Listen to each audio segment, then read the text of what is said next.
Alright folks, welcome back to the WCS qualifiers for Europe. As stated before, we did not cast game number 1. We've joined mid-series here because I've been trying so desperately to get you guys some Stephano matches. I know you wanted them so badly, and here we are. Now, spawning in the bottom right corner of the map, he's up 1-0. It's going to be the blue, light blue Protoss, Snovski. The top left as the pink Zerg, it's Stephano. Yeah, ripping that meltdown bar. I can't think of a more perfect sponsor for that guy. A bar. Right? It's just, like, nailed it. Now, for Snovski, I don't really know a lot about the way he's playing. Same kind of goes for Stephano. Like, for me, I come into this match, it's almost like a blank, ignorant slate. Because Stephano, while he's been streaming, it's been a little bit Legacy the Void, and we really don't know where he sits in Heart of the Swarm. But the thing that remained true for him when his career was in try-hard mode and he was trying to be the best player in the world and not going to school was that even when he wasn't practicing, this guy was one of the best Zergs there were. Yeah. I have a hard time calling it try-hard mode. Well, you are literally trying hard to win, so... Really? It's just... Was he really? He just kind of showed up drunk and played and like... I'm not, I'm not saying yeah, but I'm saying yeah.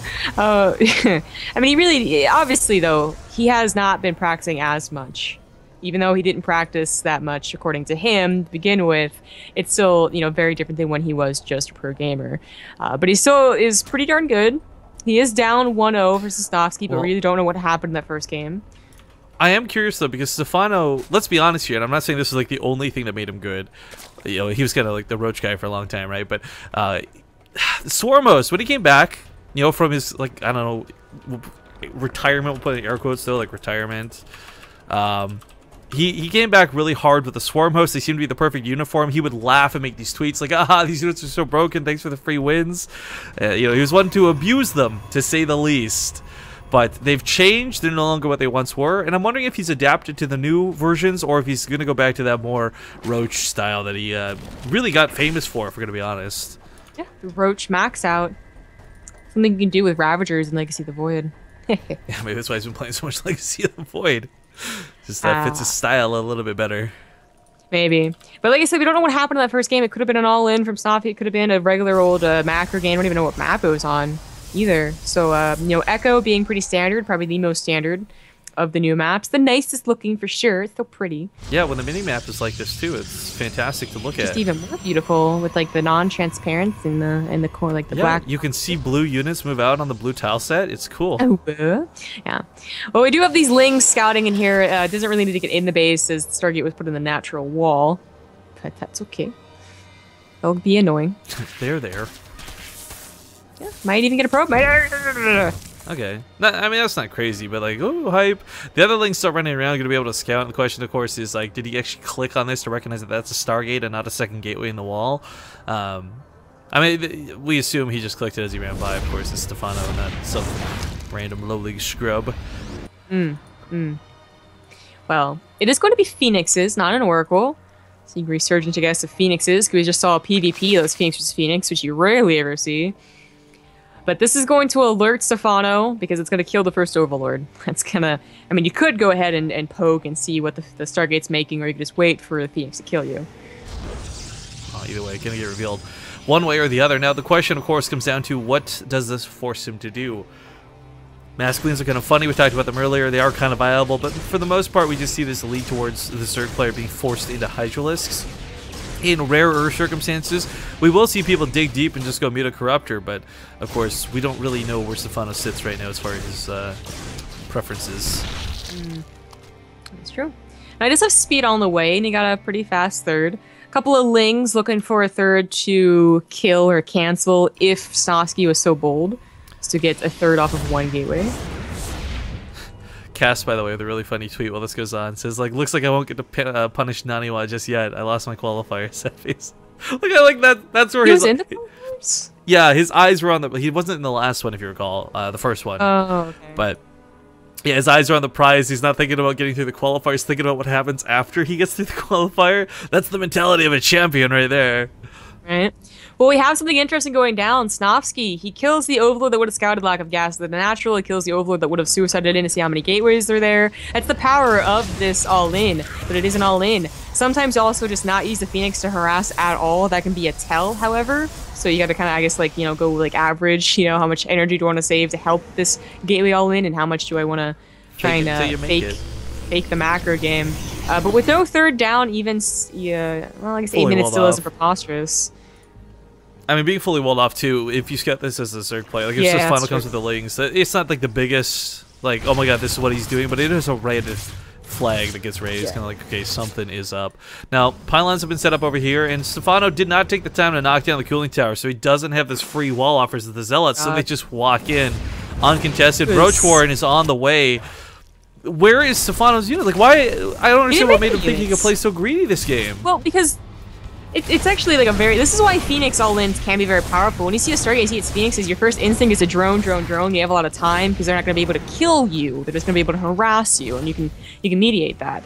But, you know, you don't have eyes on the natural gases. You don't have eyes in the main base. These aren't going to finish in time. There's no way. You know what? There is an Overlord right here. I actually completely... I am judging Stephano right now. I'm with you. Rifkin, there's an Overlord on the bottom side. He should have sent that in suicide. He should have seen this coming. Oh my god. Oh, I thought it was killed. Like, he probably assumed he died too. There's 12 roaches coming. If he can keep the drones alive, this is maybe recoverable. Put like an asterisk next to it. But the drone line is compromised. There's Zealots in that whole position. He's stacking the drones up now, trying to minimize those losses. Spore Crawler does go down. Queen's starting to fall, but these Phoenix, they're sitting in a pack of 3 Spore Crawlers. So not exactly killing the roaches for free. He's losing a lot of the Phoenix, and maybe Snovski over-dedicates to this. Stephano's going to clean it up, and I'm still going to judge Stephano for not seeing this coming, but gosh darn it, he did a great job holding this. Oh my god. I bet he thought all of his Overlords were dead. I mean, it is on the bottom. I guess you couldn't see it. Oh, now you're rationalizing. Now you're like, well, I guess maybe it wasn't so bad. I'm still judging, man. I still think he should have seen this coming, and even though he did a great defense, it might not actually be a hold just yet. There's still Phoenix to worry about. There's still Stalkers on top of this hatchery. Not knocking down the cooling tower, giving chase might be the mistake. Phoenix is going to keep picking these off one at a time, so it kind of has to sit around that Spore Crawler. Not exactly tons of damage coming out of this thing, but we'll slowly chip away at them. Supply count for both sides, not looking too bad. I mean, the drone's still sitting on 47. Stephano's got to worry about that with continued warp-ins, though, and that's a lot of Stalkers, a lot of Zealots. In the downtime, knock down this wall, man. I beg you, Stephano, please. Maybe you get it low, too. Well, actually, we talked about that earlier, didn't we? Never mind. Never mind. But still, breaking on the rocks would be a good idea. Just to completely give away of that path. Only worry about the little section in the middle of your natural and third, where all your reinforcements will be flooding into, incidentally.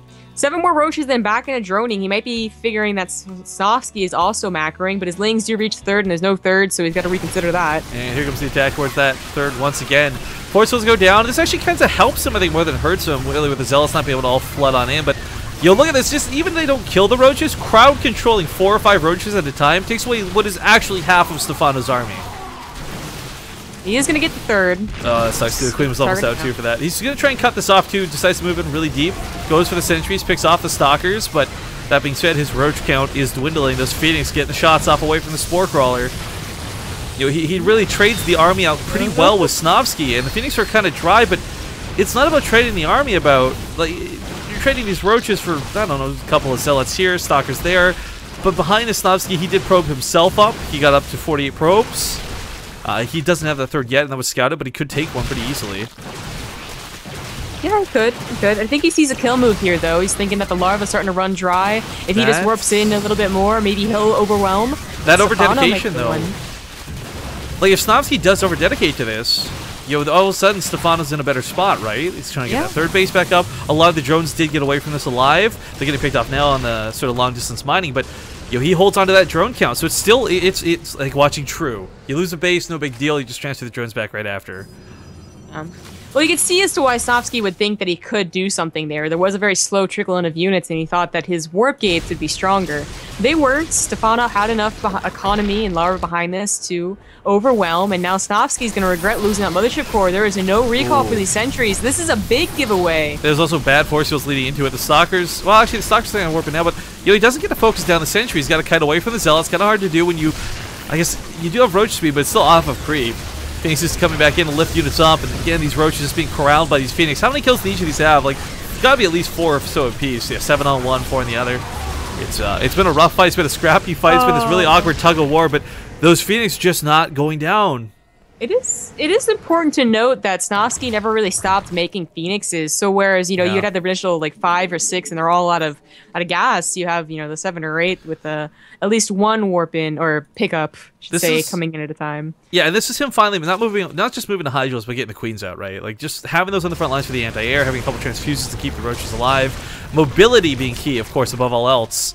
And it looks like Stephano will finally push this back. Now, he did bleed out a couple of drones while this went on, and he immediately recognizes it's safe to go back to droning upon realizing that pylon was abandoned. But, one of the big things was he still saw no third behind this. So, for Stephano, it wasn't so much a game of questioning on whether he would get behind or not, as well as just judging how dedicated he could, I guess, stay away from droning, as weird as that is to sound. Because he really could not afford to drone through so much of that fight. Yeah. There is a lot of Phoenixes now. There are 10 Phoenixes against 6. 6 Queens is actually kind of a good number, especially if they have any amount of transfuses. But now the Hydras are also on the way. Hopefully they do not get picked off by the Phoenixes as they pop out. Yeah, but that's really the weakness where it's only 1 or 2 at a time that it gets bad. They're coming out piecemeal, but all rallied towards what is a line of Spore Crawlers, the Queens to defend. These Hydras should be able to get to the front lines relatively easily. But that's the problem with the Phoenix right there. The Hydras, once they start shredding into them, this is a big investment that goes bye-bye. And as far as looking at the resources lost, Stephano's not been trading too badly up to this point. Obviously behind, that's a big part of getting caught off guard, but as he starts picking off these Phoenix, very, very expensive units going to go down. Honestly, Stephano, as he starts thinking about maybe being aggressive to at least deny the third, he's going to want to maybe put down some more Spore Crawlers. I guess he's not going to take his Queens with him. They're just too slow, and Echo is kind of a big map, but he does have a lot of them. 1 for each larva, and then 1 for, I guess, creep, but that still leaves 2 with a lot of transfuses.